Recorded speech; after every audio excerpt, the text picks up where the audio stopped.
இன்றைக்கும் உங்கள் ஒவ்வொருவரையும் இந்த உபவாச கூட்டத்தில் பார்ப்பது எனக்கு மிகுந்த சந்தோஷம்.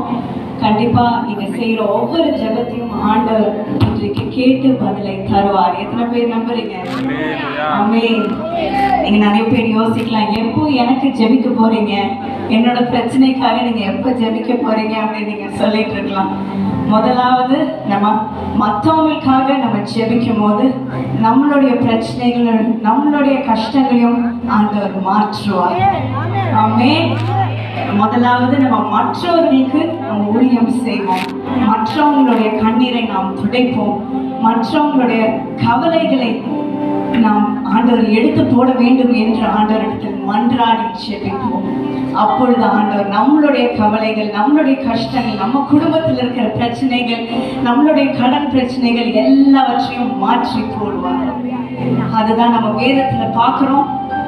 யாக்கோபு 5:16 நீங்கள் சொஸ்தமடையும்படிக்கு ஒவ்வொருவருக்காக ஒருவர் ஜெபம் பண்ணுங்கள். நீதிமான் செய்யும் ஊக்கமான வேண்டுதல் மிகவும் பலனுள்ளதாய் இருக்கிறது என்று நாம் பார்க்கிறோம். அது அவ்வளவு வல்லமை உடைய ஜெபமாக இருக்குது என்று பார்க்கிறோம். இன்றைக்கு நீங்கள் ஒவ்வொருவரும் நீதிமான்களாக வந்திருக்கிறீங்க, ஆண்டவருக்கு பிரியமான ஜனங்களாய் வந்திருக்கிறீங்க, மற்றவங்களுக்கு ஜெபிக்கும் மக்களாய் வந்திருக்கிறீங்க. இன்றைக்கு நீங்க முதலாவது மற்றவர்களுக்கு ஜெபிக்கும் பொழுது, இந்த லட்சக்கணக்கான மக்களுடைய ஆசீர்வாதத்துக்காக நீங்க மன்றாடும் பொழுது ஆண்டவர் உங்களை சொஸ்தமடையும்படி அவர் செய்வார். நீங்கள் சுகமடையும்படி செய்வார். உங்களுடைய வியாதிகள் எல்லாம் மறையும்படி செய்வார்.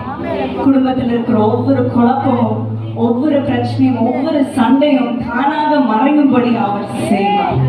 ஒரு சமாதானத்தை உங்கள் வாழ்க்கையில் அவர் நிலைநிற்க செய்வார். அந்த நம்பிக்கையோடு நம்ம ஒவ்வொரு ஜெபத்தையும் நாம் ஆண்டவரிடத்தில் நாம் வேண்டுதல்களாக செலுத்த போகிறோம்.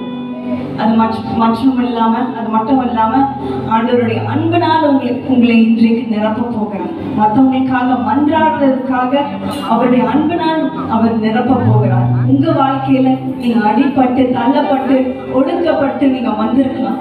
ஆனா ஆண்டவருடைய பூர்ண அன்பு, ஒப்பில்லாத அன்பினால் உங்களை இப்பொழுது நிரப்ப போகிறார். அவருடைய மனதுருக்கத்தால் நிரப்ப போகிறார். மற்றவங்களுக்காக அழுறதுக்காக அவருடைய மனதுருக்கத்தை உங்கள் மேல் அனுப்ப போகிறார். அப்பொழுதுதான் அவர்களுடைய பிரச்சனைகளையும் அவர்களுடைய கண்ணீரையும் உங்களோட கண்ணீர் போல நீங்க நினைத்து நீங்க அவர்களுக்கு மன்றாடும் பொழுது ஆண்டவர் அந்த கண்ணீரை பார்த்து அவர்களுக்கு விடுதலை தருவார்.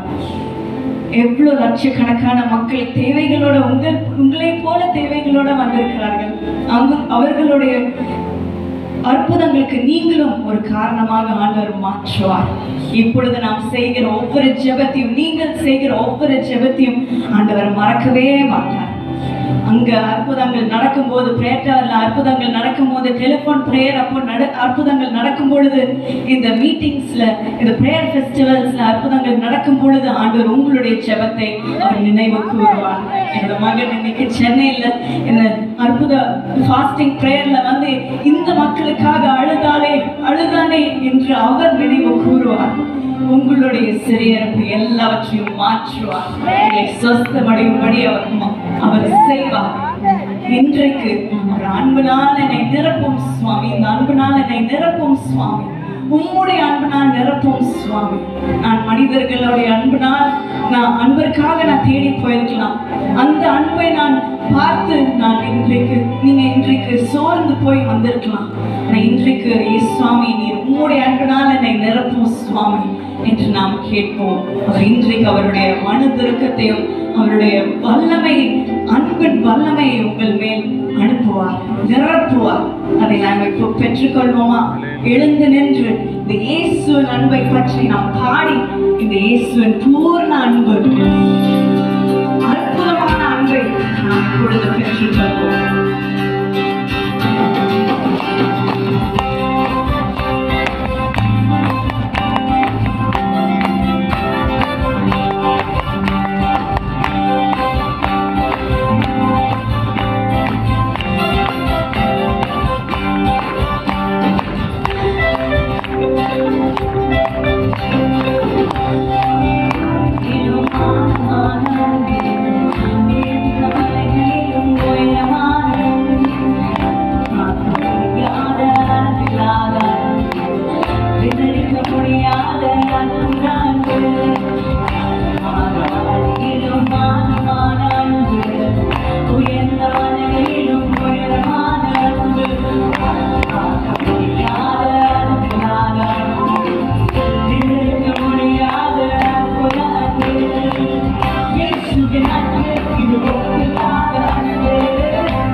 பெற்றுக்கொள்வோம், நன்றியோடு பெற்றுக்கொள்வோம்.